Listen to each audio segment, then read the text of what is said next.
Mate, sorry everyone. I'm a minute late. I was talking to myself. I thought it was on. Um, so tonight, part two of our series is Simon Bishop. He works down in Geelong. He's an Englishman, but he's one of like the first real OG tattooers of his generation that got out and about. You know, he's worked all over Canada, America, Europe, Australia. You know, up and down the East Coast. So it's going to be a real cool interview. So let's bring Bish in on this Father's Day. Again, thanks everyone for joining. Hope everyone is well. Sorry, mate, I'm just having a bit of these. Here we go. Invitation. All right, I'll get there. See if we can bring Bish in. All right, yeah, hope everyone's well on this Sunday night and all the dads out there have had a day. Hey, Bish, you should see something come up on your screen. Hey, everyone, thanks for joining in for part two. Here we go. Hey, you're in the room. I'm in the room. How are we doing? Nice to see you, mate. You well? Thanks. I've tried sorting these lights out, but it's a bit better than what it was. You know what I mean? Yeah, no, that's good, mate. It's working well. It's working good. Like, you know, we got the bigger screen tonight, mate, so all's good to go. How was your day, buddy? It was quite fun. Oh, pretty good, mate. You know, pretty laid back. Just took the dog for a walk and cooked the roast. That was about it, really. Mate, I did the same. I had roast potatoes, mate. Nice bit of gravy. It was lovely. Yeah. This thing is going to keep on open. It's not going to keep going in and out all the time. What do you mean? I don't know. For some reason, it just... Oh, so maybe what you might have to do, that might just be your screen dropping down. You might just have to touch it from time to time or something like that. Yeah, cool. So, you know, we all do that. Bit cold, bit windy and wet, but I mean, it is what it is. We're spring in it. Yeah, so, yep. No, Tony's just joined in. Did you have a bit of fun last night? Oh yeah, it was funny as hell. You know what I mean? It was funny. You know what I mean? Just getting Tony on there as well and Jed. They've always made me laugh. You know what I mean? Yeah, mate. Just Great the old school banter. Yeah, of course. Yeah, I love a bit of banter. But you know, it's funny. You know what I mean? Because we can give shit to one another all the time and nobody gets offended. You know what I mean? It's just the way it was. No. But, you know, offended nowadays a bit easier. You know what I mean? Yeah, totally. Like I think it's, you know, it's, well, I know myself coming into it, like, you know, you were put through some sort of filter system and, you know, humor or banter or hazing or whatever was part of it. But that was like, you know, someone's got, they're not going to be offended at the drop of a hat. Like, No. you know, they're going to have to deal with all walks of life and all sorts of customers and situations. So yeah, it's one of the things I kind of miss. Actually, it's you know what I mean? I've worked with a lot of different crew, and some people get it, some people don't. It depends on where you are and who you're dealing with. Yeah. You know, the humour's different, and obviously they don't actually understand what you're trying to say. And some people get and upset, but it's just like, mate, chill out here, take a pill. Totally. It's you know, there's no point in getting your knickers in a twist because it's just fun. Yeah. Yeah, mate, my missus reckons, she's like, you've got such a bizarre sense of humour. She's like, you laugh at your own jokes. And I'm like, what's wrong with that? That works for me. Yeah, works for me. All right, mate. So let's sort of go back, like you're originally, you're an Englishman. Whereabouts did you grow up in the UK? I originally came from Portsmouth, which is right on the south coast of England. It was basically the biggest naval base in England at the time. And basically it was sheltered by the Isle of Wight. And basically none of the subs or any of the boats could get into the harbour and destroy the harbour because the Isle of Wight was protecting it. Yep. And built to this like massive concrete blocks that go out through the sea, they used to stop all the U-boats from getting into the harbour to blow it up and everything else. Wow. So there was a lot of naval people there, lots of boats coming in. There was a massive yard there. There was a shipbuilders there at one stage, you know what I mean? But it's all pretty much closed down now. It's sort of more of a history sort of place now. You you know, there's the, you know, there's HMS Victory, there's the Warrior, there's Yep. the Mary Rose, which they got out all back in the 90s at some stage. You know what I mean? They dragged that out of the sea. Yeah, and it was wow. just falling apart. But they've actually, it's really good. It's just, if you wanted to go and see it, it's really good for history and about all that Yep. sort of stuff. I mean, Yeah, but, amazing. and of course, it was, you know, it was fascinating because as a kid, there was tons of sailors around. You know what I mean? Yep. Portsmouth had like the most pubs per square mile Wow. on the streets. It was Yep. just, it was weird because, you know, I mean, there's one road like Albert Road. There's like 25 pubs on it. There was 25 or 30 pubs at one stage, but obviously they've all started to close down now with what's going Yep. on.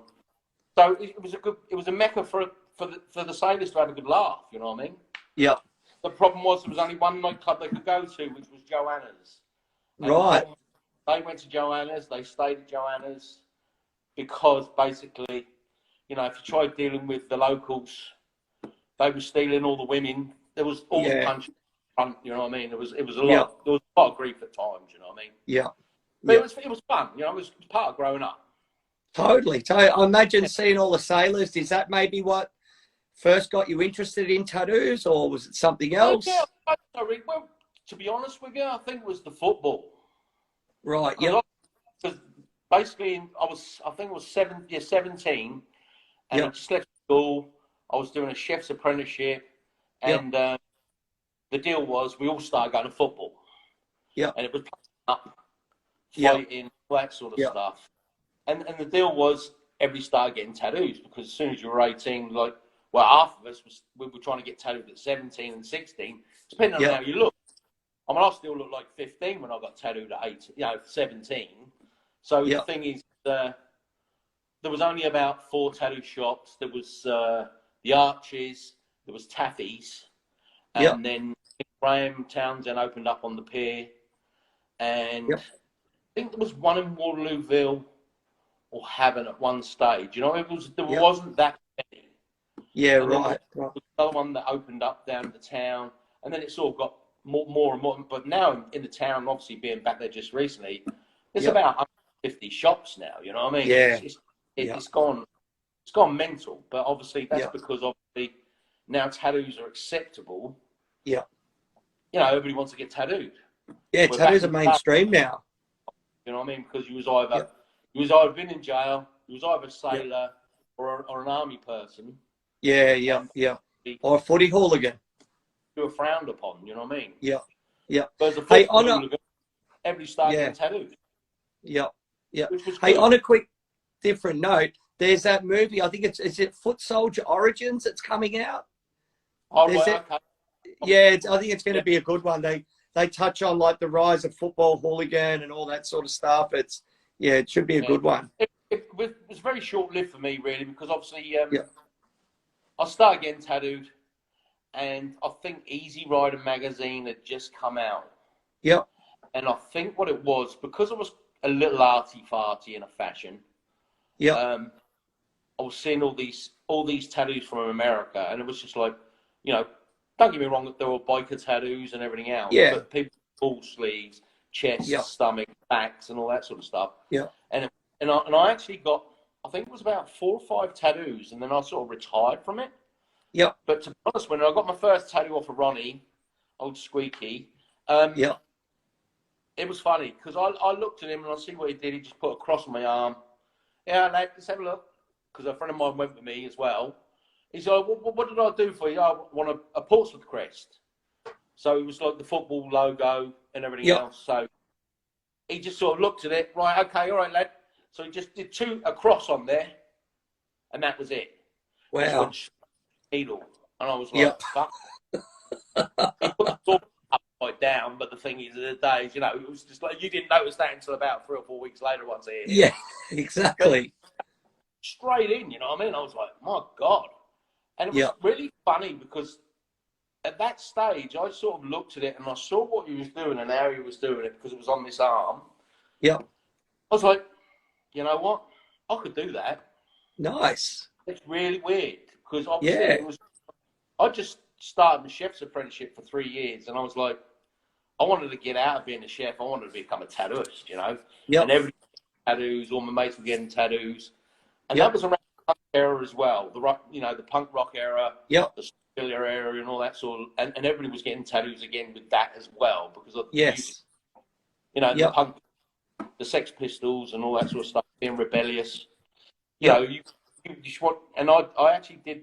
I didn't start doing that sort of stuff until later on. But obviously, I did that for a while, and then I actually had a break, and then went to London and worked up in London. Yep. Yeah, this is an interesting story. Someone's already written under here saying like, and you cook for the Queen. Is this true? Yeah. That was amazing. About 1990. Yeah. It was when I actually I went to America in the 80s, and I travelled all over America and popped in and seen all sorts of people. And then when I actually did that bit, but we'll go back to that later on. I actually went back to Darren's and worked for a little bit, and it was just like, man, I'm not going on the dole. I wasn't really earning a lot of coin, and I had to go back cooking again. So I worked for a Royal Military Police Barracks in Chichester. And a friend of mine was the manager there, Jill Legg, and basically I got in there, and then basically because the army was reducing back then in the 90s, they were sort of like all the barracks were disappearing and this and that. They said, right, okay, we haven't got any chefs from the army to do this. Is one of your guys capable of doing it? So basically I had to do 4 try runs and cook for the lieutenants and all that lot, for them to sort of say, yeah, okay, his food's good enough, yada, yada, yada. Right, so we had to put 4 menus together. They picked out what they wanted and said, right, on the day, this is what the deal is. You can get a couple of guys in who help you out. So I got a couple of good friends in, and basically we cooked for the Queen. Amazing. Basically, I was the head chef then, so obviously I had to stand the line up and bow and say, you know, questions. That it was all pretty short and sweet, really. But the thing is, at the days, you had the army on your shoulders, 24/7. Yes. So in case you spat in the food or whatever, you all did something with the food. They were really sort of on it, you know what I mean? And I was just like, man, this is the Queen of England. Why would I even want to do that? Exactly. I mean, if I didn't want to, what an honour. You know what I mean? So it was a good thing. I mean, I'm proud to say that I've met her and bowed and had a chat with her. Mate, 100%, man. I take my hat off to her. Like, she's, I remember when I first went to the UK, like going to Buckingham Palace and, all the rest of it, checking it out as a young kid from Australia. It's like, wow, man, I've only seen this stuff on the TV. The changing of the guards. I was there when Princess Diana died, and, it was full on, man. I got it described to me at that period of time. They reckon the whole country went into mourning with Diana's death, and it was along older people were saying this is like what it was like in the war. Like everyone was just down and quiet and somber, horrible. When that all went down, see, so I only saw it on the news sort of thing, but a lot of people, they can't see what's going on and everything else. So I feel that I've missed out a little bit in England with a lot of the stuff, but but mate, you've travelled so much, dude. You've travelled. It's a beautiful place. Oh, mate, I love it. So you, with all of that, like you actually got into tattooing a little bit later in life, didn't you? Yes, the problem, I was collecting all the magazines. I was interested, from back in the day there, mate, you couldn't get a foot in the door. You couldn't buy any tattoos anywhere. You couldn't do nothing. And it was really difficult. You couldn't go into a tattoo shop and ask because you just get told to fuck off and get out. And the thing is and every time you did that, it sort of made you step back a little bit and think, hang on. It's like, what the fuck? This is going to happen at some stage. And in my mind, I knew that I was going to do it. So I went to, I was a chef in London for, about 5 years.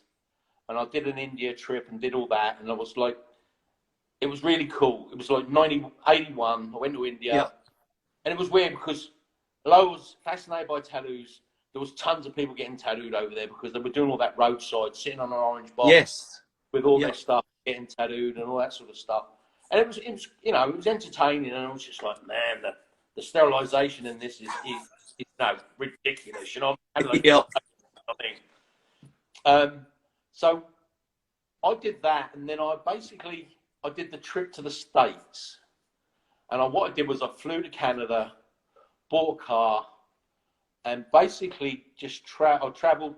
What I did plan to do was go to a lot of tattoo shops and just check them out, see on the door, and sort of meet all these people, and I actually went to a lot of the lead sled shows, the custom hot rod shows, and I basically did a circuit. I went sort of like from London, Ontario, down through Illinois, around Chicago, down to Kentucky, and then went all the way across to South California, and then drove all the way from California all the way down to Florida, and then all the way up the East Coast to New York, and then back into Canada that way. And met all sorts of people, and bumped into Ray Youngman. And I actually bumped into him by mistake. I met him at the Custom Camps of America show, which is all about low riders and lead sleds. That's all it is, lead sleds. And I bumped into him, and it was quite funny because I had a few tattoos and everything else, and we just got, having a good chat, I'm in a bad banter. And the accent? So if you come to Chicago, pop in and see me and say hello. Nice. So what I did was, I think on that trip, it was that trip we went, and this is when Roy Boy was about, and Debbie and all that sort of stuff. And that was in Gary in the Badlands of Indiana. Now, I remember, we didn't have phones, there was no internet. I had a map. No emails. No Google Maps. So I was like, I want to, because I saw these tigers and everything, I've always been interested in animals. I was like, you know what, I'll pop past this place. I want to see what's on the route. Let's go and have a look. So I went to the Badlands in Gary, Indiana, man, and it was like the Gun West, you know what I mean? It was like those rolling tumbleweeds and shit. There was tons of shops closed down. There was nothing going on there. It was dead. Wow. And then lo and behold, in the middle of this block, there was Roy Boy's place. And basically I had all the little sheet up on the wall, and you can hardly see in there. And I thought, well, closed or not. So I wandered in there, and I had my girlfriend with me at the time. And we wandered in, and I was like, fuck me. This place is fucking mental, you know what I mean? There was snakes, there was alligators, there was spiders. And Roy was pretty quiet. He sort of sat in the background, and I dealt with Debbie. And we just had a good old chat and everything else. And then, lo and behold, I just popped the question. I was like, so what's the deal with these tigers? I said, have you got these tigers, or is this just a publicity sort of stunt? She said, no, we got the tigers. I said, oh, really? She said, yeah, they're in the basement. Come and have a look. I went, oh. She said, yeah, they're downstairs.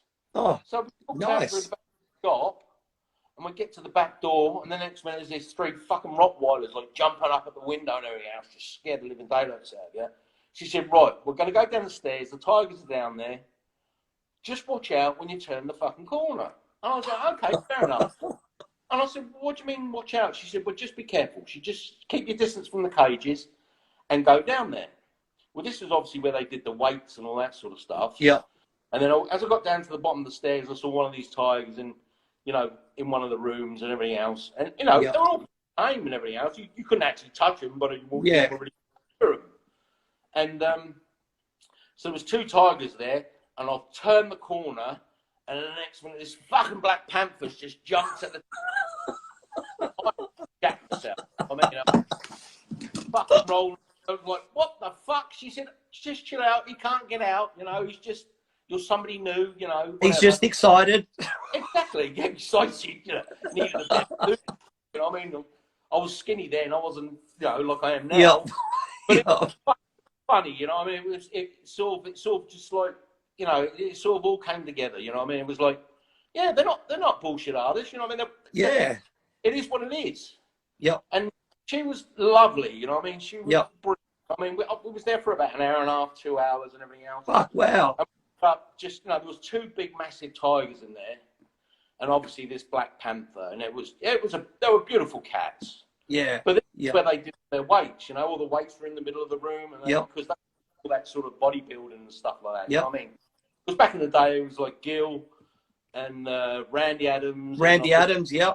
And obviously Roy Boy and the boys. They were all doing the weights. They were into that sort of stuff, and pumping iron.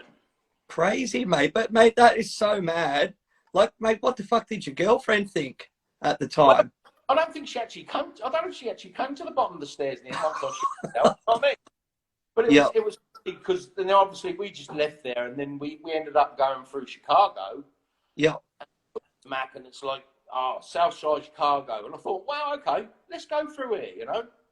So we've gone through Southside Chicago, and basically we've driven through the main drag with the trains overhead and everything else, and it was yeah, just like, man. I said to her, I said, do you actually notice what's going on here and everything else? And she said, yeah. She said, there's a lot going on. I said, yeah. I said, I think we're lost. yeah, And it was quite funny because there wasn't a white person to be seen. I was like yeah, off in a foreign country, which I yeah, was. yeah, So I've ended up pulling up in the lights, and because I was lost, there was some smackhead up against the lamppost, and I was just like, I wonder if I can get a word out of him. So I've tried calling him over. I'll get this tap, tap, tap on the window. And the geezer said to me, mate, what are you doing here? I said, yeah. what do you mean what am I doing here? He said, have you noticed you're the only white people here? And I've gone, yeah. He said, mate, I know you're lost. Yeah. You need to get out of it quick. He said, because some people got shot and killed on this junction here last night. Wow. I was like, serious? But the thing is, at the end of the day, is I was not fearless.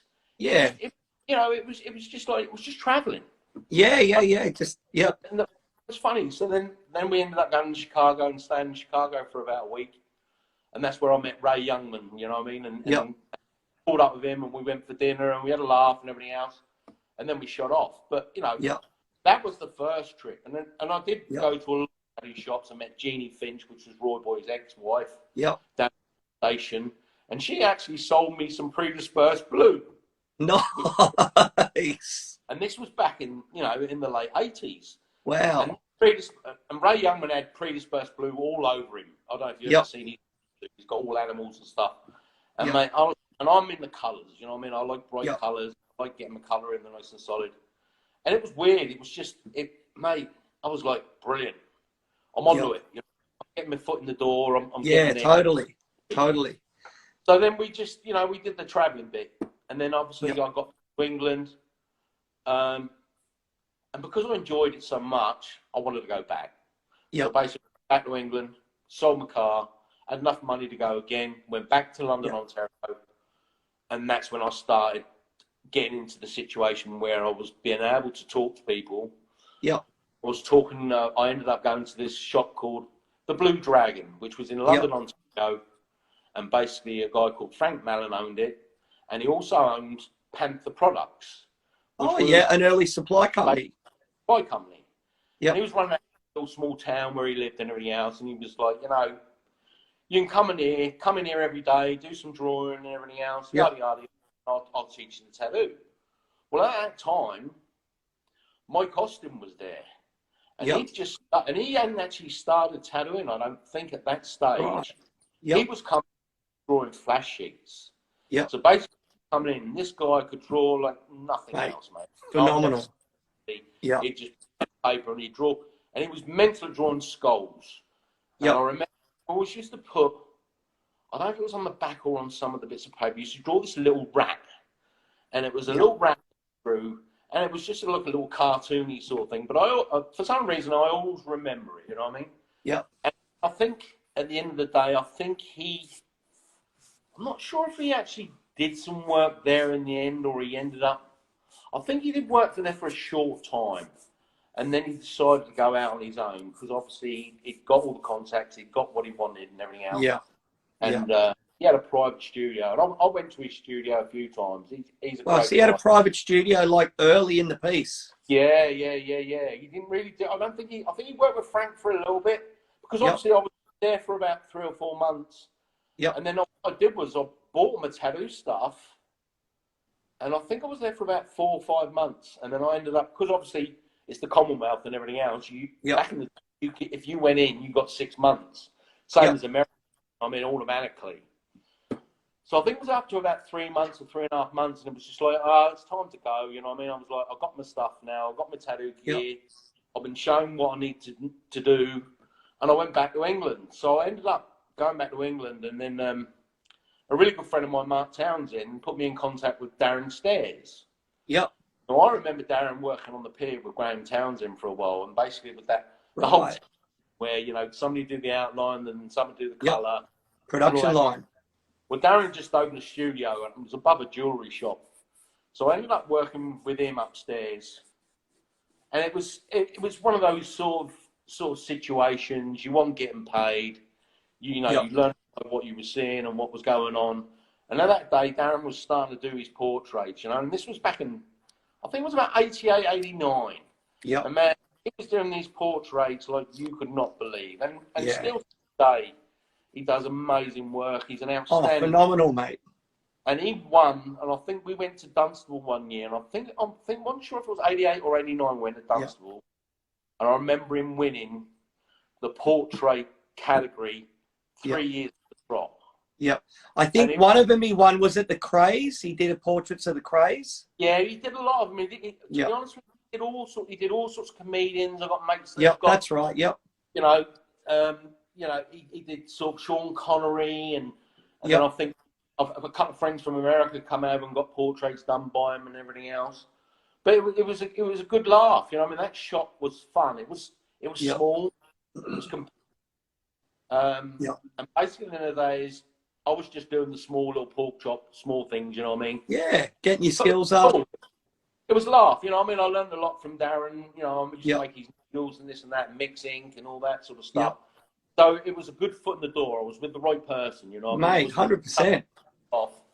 And that's how I really sort of, but to be honest with you, it wasn't, I love these portraits, but it wasn't the way I wanted to go down. Yes, Because obviously at that time, Tattoo Time had come out, Ed Hardy had brought out, and basically seeing Paul Jeffries and Ed Hardy, it was like, man, mate, I love this Japanese sort of Western style twist.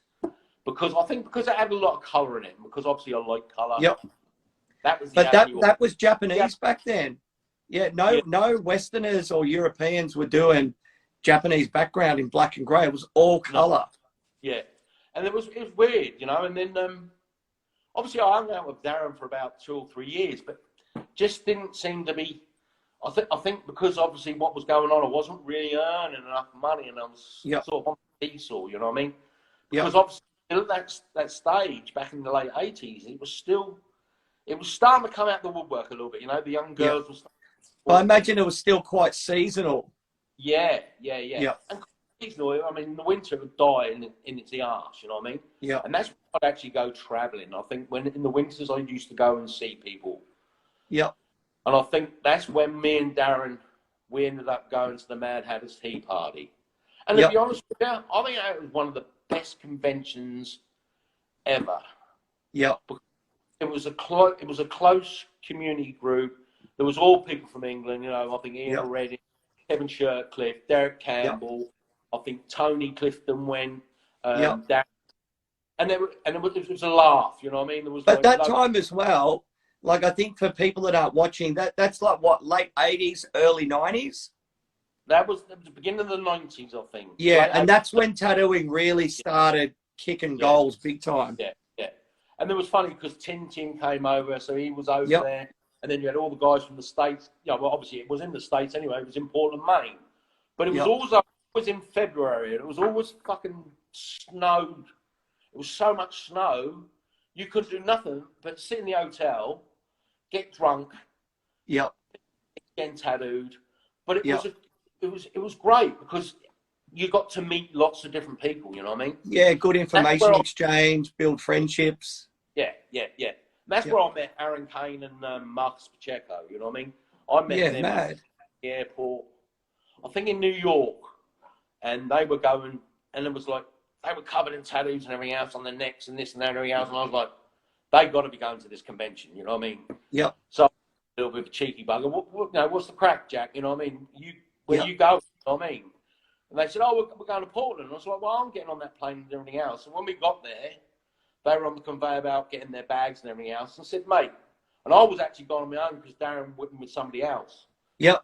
I basically got in a cab with them, and we ended up going to the hotel and getting in there from there, you know what I mean? And then I Yeah. But no, that was a brilliant weekend, because obviously there was all the heavy hitters there. You know what I mean? You had Yeah. like Tim Boyer, Guy Atkinson, Marcus Aaron, Elio Espana, Yeah. all those sort of new school guys, you know. Yeah. And those guys with them and everything else. And I remember some of these chicks that they brought with them, and mate, they had full sleeves and they were bright coloured and thick lined Yeah. and this and everything else.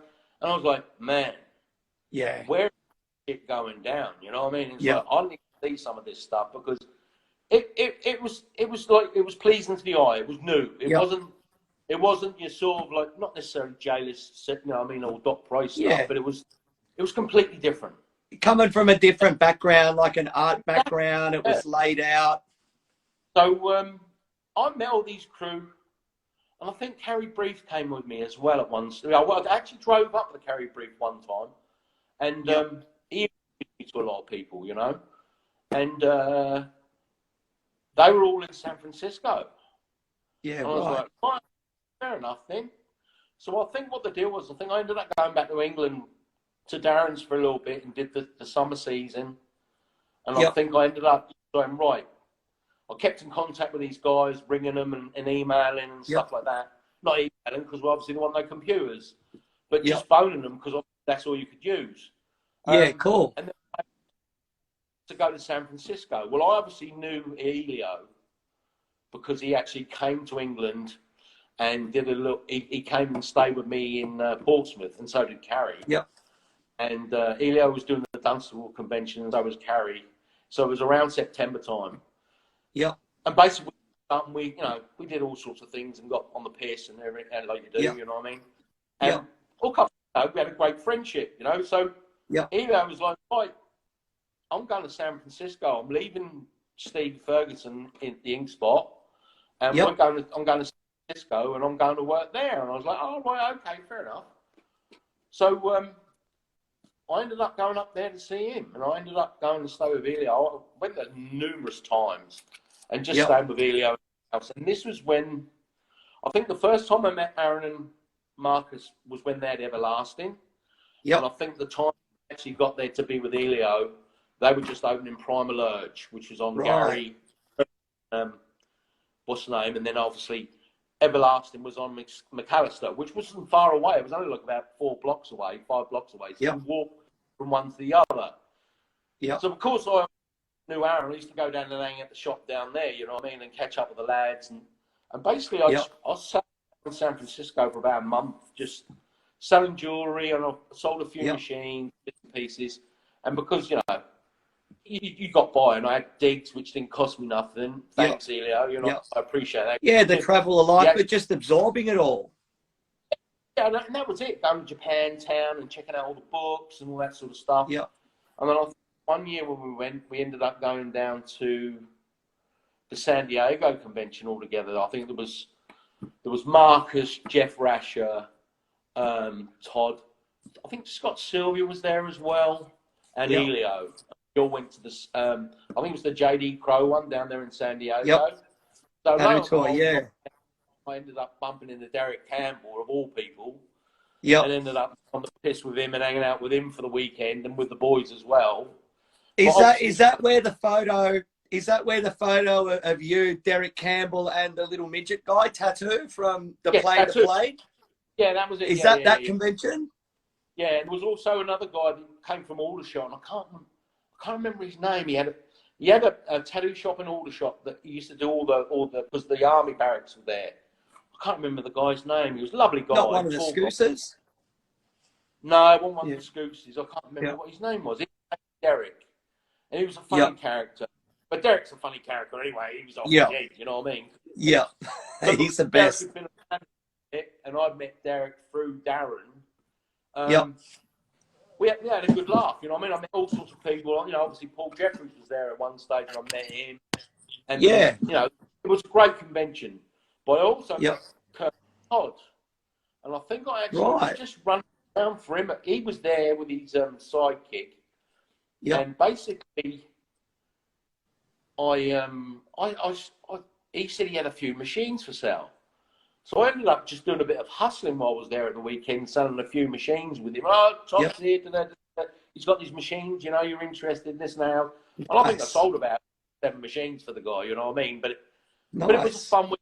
You got to meet lots of people. And I think that's where I met Luke as well, Michelle's husband, you know. It was, he was a wildcat. He had a lot of crew with him, mate. And he was, mate, laugh. I don't think I've ever laughed so much in all my life being around him.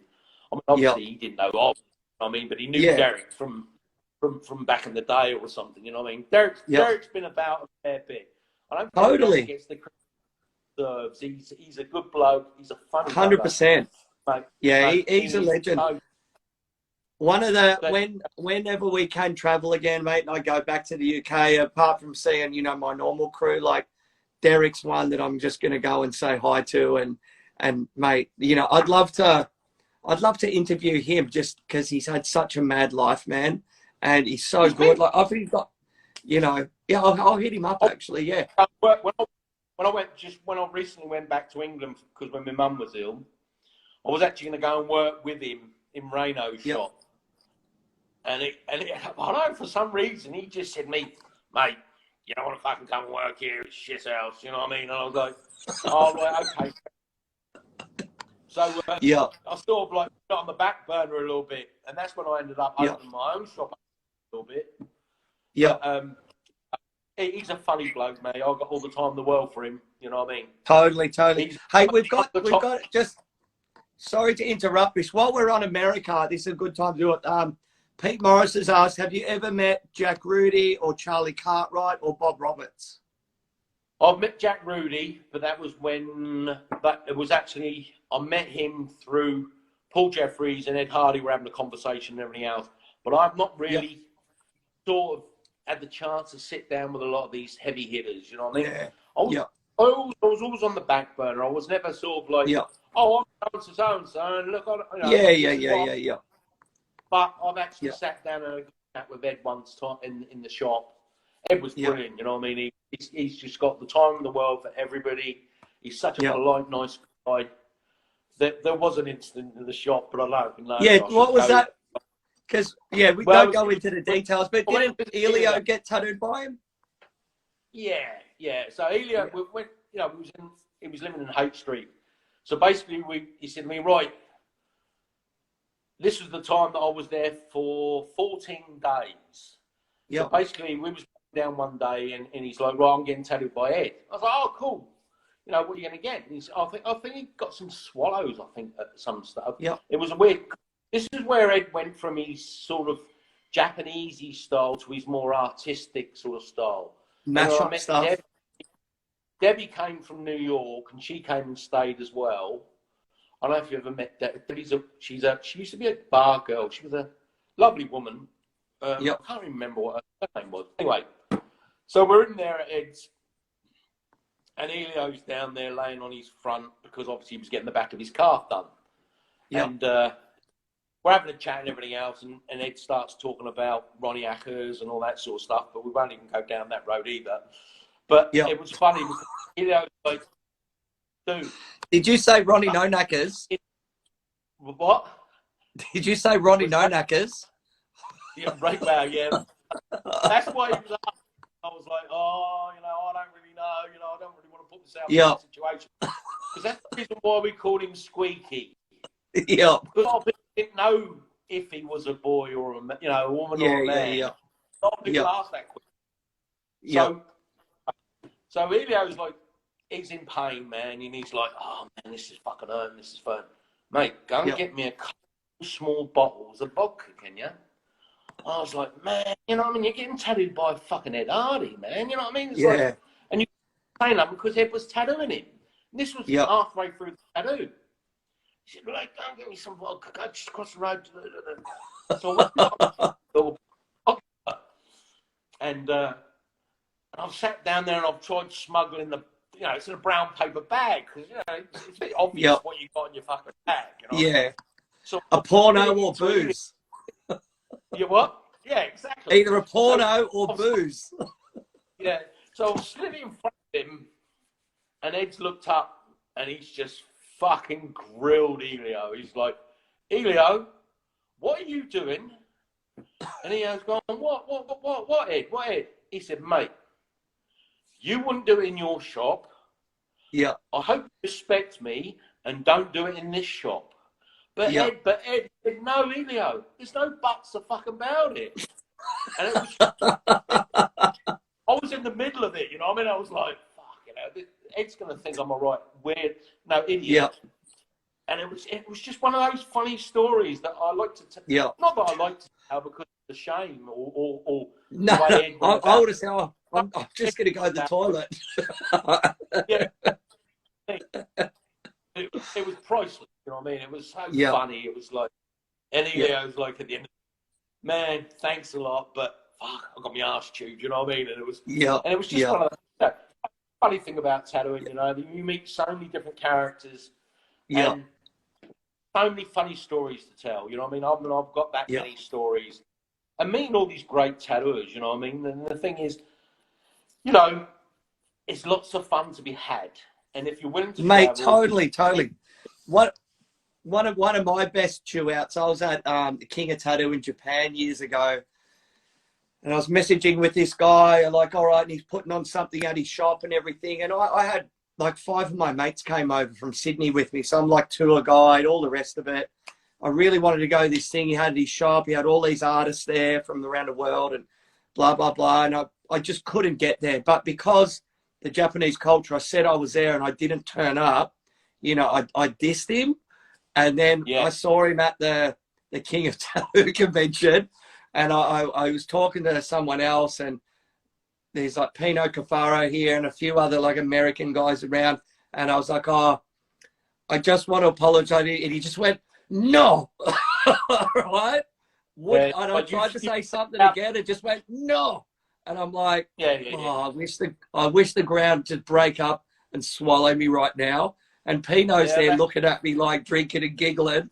It's like, fucking hell. But great times and a learning experience. Of course, yeah. I mean, some of those great guys, you can't do that. I mean, to be honest with you, I'm still embarrassed and really feel ashamed because obviously I was going to Philip to do my back at one stage. I had a Dragon Tiger and I was working at Hennings and I'd arranged to do a full day sit there and everything else. And because of the circumstances, we left Denmark, we were in England, I sold my car, and basically the funds I had, we had to get back to Australia. You know what I mean? I had 2 kids for me and a missus, and the thing is, the money was running out and it didn't happen. And I really feel bad. I think Loretta actually rung me and I said, look, I'm very, very, very, very sorry that I'm going to have to cancel this because obviously the situation that I'd love to have done it. I really did want to, because Philip was another one of my idols, you know what I mean? It was like, I've got a bookload this thick of Philip pictures, because obviously back in the day we didn't have the internet, so everything was on camera. Right? I've got stacks and stacks and stacks of albums of photographs of, like, you know, Paul Jeffries, the Dutchman, Henning, Philip Liu, and all the new school guys, and I've even got one on Trevor. And you know, and a lot of the history stuff that was around that used to come out in Tattoo International, you know what I mean? Yeah. But it's you know, mate, I can't slag off my lifestyle or what I've done and where. No, like Bish, one of the things I love about you, mate, is, you know, like an early traveller, just like you're saying, when there's a difference, mate, because I'm on the tail end of the travelling era as well. Like, you're not a tourist. You go there. There's no Lonely Planet. There's no fucking internet app or whatever. You just figure it out on the ground. And, you know, sometimes you do end up in mad situations, but you are quite blasé about it, you know. But it's one of the best things. But, you know, you've been around all those people and actively searched them out and had a real clear idea of what's good and what's not and what you want to do. And, mate, it's I find it fascinating and inspiring and all the rest of it. It's, you know, and that's why, you know, even though, you know, I think you started tattooing at 28, like, you came in and the way I view it is you just went like that through all these experiences.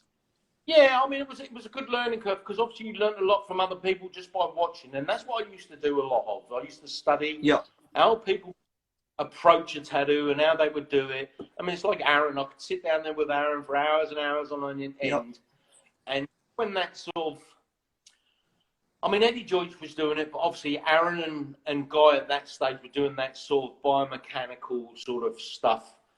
And the same as with Guy. I mean, I met Guy originally when he worked at Bob Olsen's shop in Chicago, you know what I mean? But that might have been the first trip in the States, you know what I mean? When I was done, you know, because the same. Hey, while we're on Chicago, did you ever go to Fat George's Jade Dragon tattoo shop in Chicago? No. But Tattoo Charlie was really, really good friends with Fat Joe. And basically, him and Charlie were the ones that first started the disposable tube. Now, basically, Charlie had tube patterns, and it was white. And I think I've got a box of them still somewhere around. And basically, And them two were basically, they patterned the first plastic tube. And this was back in the, you know what I mean? And I think they did really well out of it. I'm not 100% sure if it really, really took off. Because it was quite a hard print. It was a sort of, they were like national tubes, you know, they had a very thin grip on them. The plastic was very, very sort of brittle. But they did the job. And I used a lot of them at one stage when I worked at Tattoo Charlie's, you know what I mean? Because he thought that he was trying to promote his, you know, his product, you know, and it was like, guys, you're using all the tubes, you're not using stainless anymore. I want to get some sort of feedback on it, you know, see what, you know, it's going to go somewhere, you know what I mean? But no, I never went there. I mean, I only went to Bob Olsen's shop, obviously Ray Youngman's, and then Guy. The first time I saw Guy at Bob Olsen's, and then I think the second time Guy was opening Guilty and Innocent. And that I popped past, and I think at that stage he wasn't there. I went past the shop 2 or 3 times. I think he works all late nights, you know what I mean? I think he always worked from sort of like 12 in the morning till late at night, you know what I mean? I think he always did that sort of like graveyard shift, you know? I don't think he was that much of an early bird. But, hey, we've got, sorry to butt in, we've got a really cool question here from MJ Forrest. He's gone, speaking of moments when you've met a legend and you've eaten shit, any stories where you've met a legend and they lived up to expectations or they exceeded them? Oh, I think most of them have done, you know what I mean? The thing is, in the day is, I mean, back in the day, Ed was the man in my eyes, you know what I mean? He was just like, you know, he was doing that traveling backwards and forwards to Japan and all that sort of stuff. I mean, there's obviously, with that new little series that's just come up, there's a little bit of controversy about who was in front there, whether Paul Jeffries, the Dutchman, or already were in the limelight there. But I still, Ed did, and how he promoted tattooing and the books he published and everything else, I think he was in the forefront, you know what I mean? Totally. I think he was one of the first guys to have some sort of, you know, formal education after, you know, like he went to university and he studied art. So he had the knowledge. I think he just wanted to promote the business and he didn't want it stigmatized from what it was earlier on.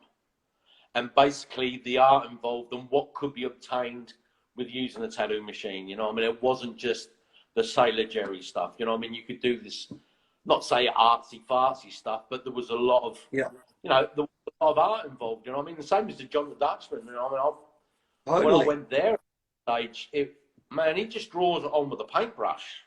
And he's so fluid.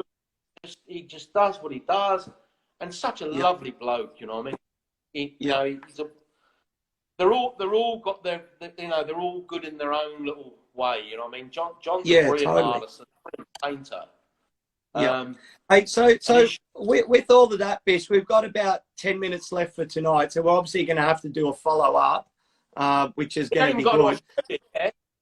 Oh, exactly, mate. So we haven't even got to you working at Paul Jeffries and all that sort of stuff. So after all of that, what was next for you? Back to England or no? Back in.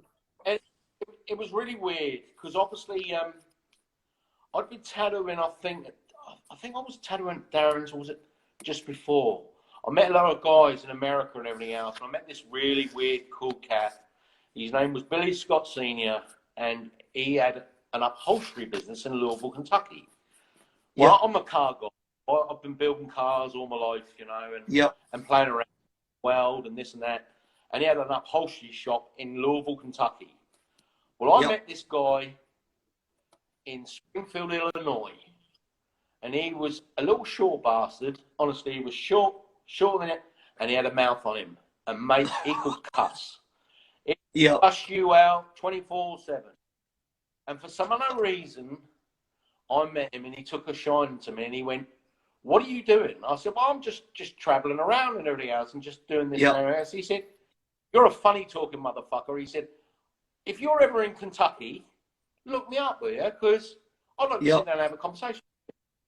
So lo and behold, I went down there and I ended up meeting up with him, and he offered me a job. Nice. He said, "Oh, you like to go around with cars and everything else?" And he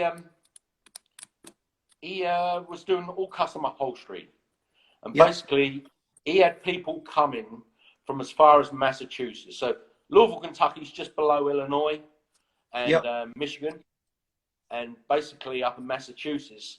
And he had guys coming from in the state all over the place. He was the man to go to. So he said to me, "Look, I've heard you've done a bit of upholstery, you've done a bit of welding, you've done a bit of this, you've done a bit of that. Do you fancy coming and working for me?" And I was like, "Fuck."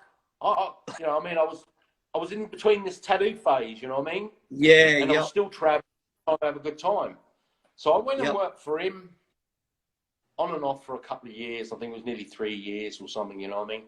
And mate, I met so many great people. Kentucky's one of those weird places, you know. Kentucky is the land of Kentucky. It's also the land of where, you know, Jack Daniels is made, Jim Beam's made. And it's a lovely state, and they're lovely people, you know what I mean? They are, without being disrespectful, rednecks. Mate, it is what it is, They open their house to me, I live with them, mate, I work from them. And I actually got a good little repartee from them, because I was working with, I did a little bit of work with Tattoo Charlie. And I used to sell him a few machines and bits and pieces every time I returned and came back. And then I worked for Billy for a while, and so I chopped a load of tops. So amazing. They off and lower them and chop them down. So I reckon I've got perhaps about 20, 25 under my belt, and then a few magazines and stuff like that. But it was one of those deals. You know, it's like this day and age now, it's all got to be right and everything else, and all the metal shaping and the English wheels and all that. I mean, I'm obviously coming off the tattoo bit here a little bit, but it's all relevant. It was a stepping stone, you know what I mean? But I met Charlie. I don't even know how we got back there. So after that, went back to England again. Or did I actually? No, then I ended up coming to Australia. A mate of mine called me. Hey, sorry, so I'm going to interrupt, Bish. Before we get on to Australia, because we've only got about 5 minutes left, we'll do that tomorrow or the next night. We'll work it out. So we've got, so Duncan's this could be a cool story to sort of wind it up with tonight. Like, how did you meet Howie? And explain to people who Howie is. Well, that was when I first came to Australia. So there you go. And then basically I came in for 6 months, did all the round, bought an old Falcon for $300. And basically visited a lot of shops, selling tattoo machines and some jewellery and stuff like that. Did a whirlwind of Australia all the way around the outside. Met all sorts of good people, you know what I mean? I went to Adelaide, met a load of people. I went to Melbourne, met a load of people. Noel Wilson in Perth and LJ. And then went up to Broome. And Neil Cheatham. Neil Cheatham. And that's where I met Neil. So I went and worked with Neil. I didn't go and work for Neil. I did a few things in the shop at Neil's. I think I tattooed Neil. Sold him some jewellery and some bit and piece. This is when that was coming into the equation of the tattoo scene, you know what I mean? And it was a way of just perhaps earning a few bob, you know what I mean? It was like, sell a few rings and I ended up, you know, that'd be me paying for my back package, you know what I mean? The old Falcon 100 smoked more and drunk more oil than it did fuel. So every time I filled up and put fuel in, I put a gallon of oil in it. And we ended up go to Woolworths and just get the oil there, you know what I mean? It was the thing smoked, trooper. I drove all the way around to Neil's And as soon as I got to Neil said to me, "What are you doing with that?" Because I was meeting another gang were coming up the East Coast, backpackers, friends. Yep. And we all met there. I sold the car to Neil for $300. Yep. This old Falcon, you know, it was done really at the end of the day. It was three on the tree, you know what I mean? Fun car, brilliant car. Yep. And I met up with Neil. And Neil was brilliant, you know what I mean? He another guy showed me the time of day, you know, introduced to his wife, his children, all his mates, the pearl divers. And, you know, we had a good laugh, you know what I mean? And that was the, when I first came to Australia and the whole black and white thing came into play. Yeah. Because he said, "Oh, meet me in the bar." And I said, "What do you mean?" He said, "Well, I'm going to be in the bar. Come and meet me in the bar." Yeah. So there was a bar right far from the tattoo shop, see? So I've gone into this bar and it was sort of like, it didn't say whites only, but it was just, it was too fancy. It was like, it was like a fucking hotel bar. It was all la-di-da. Yeah. And I was like, am I in the right fucking place here? You know what I mean? So I walked next door and it said on the door, "Blacks only." And I was like, wow. It just didn't register. You know what I mean? Cause no, none of that shit happened in England. You know what I mean? And it was like, this is or Kentucky, $4.95. You know what I mean? Yeah. And it was like, I was like, hang on a minute, what's that mean? Blacks only. You know what I mean? So I've ended up walking in there, and the whole bar is just jam packed with Aboriginals and all that lot. Lovely people. And I've rocked up to the bar and I've just ordered myself a few beers and everything else. And then there's this one of these Aboriginal ladies, and she must have been a bit of a founder of Broome as such, like a little bit of a sort of a, not a president as such, but she was a spokesperson for the Aboriginal community. And it was weird because I sat there about at least an hour having a good chat, and then Neil comes walking in. "What the fuck are you doing in here?" I said, "What do you mean?" He said, "Mate, I'm not allowed in here." I said, "I wonder why everybody was giving me the eyeball, because I didn't know what was going on." "No, mate, you're not allowed in here." He said, "This is the black bar." He said, "You've got to go next door." I said, "You didn't fucking say that, did you?" You know what I mean? And it was weird. It was a bit of a culture shock, because obviously in England we all gelled together, and I suppose it's a bit like, you know, Sydney, the same. We gels together. That's a multicultural country. It is, but you know, up there on the west coast, on Broome. Totally, mate. That's an amazing snapshot. Yeah, but but no, all good. You know what I mean? It's a story, and it's one of those times that, you know, I'll always remember. You know what I mean? Yeah, totally. All right, I've got one more question for tonight. Sorry, one more. Sorry to break in. One more question for tonight. Aaron James Tattoos has asked, how much were tattoo machines back then? Cool. I think I was well, those Mickey B's I was selling, I think they were about £100. You know what I mean? So about $200. You know. So they were fairly. And the hourly rate. What do you reckon the hourly rate in Australia back then was? $80. I don't think. To be honest with you, there wasn't an hourly rate, because there was a minimum charge. Yeah, it was like on the wall. I mean, like Tony's. You know, they had the prices on them. You know what I mean? That tattoo's $220, and that's what you did it for. Yeah. So you didn't sort of, and up to that stage, I mean, don't get me wrong, custom tattooing back then in San Francisco was different. Yes. But then again, it still wasn't an hourly rate. I mean, I remember getting tattooed off of Marcus and Aaron and all that lot.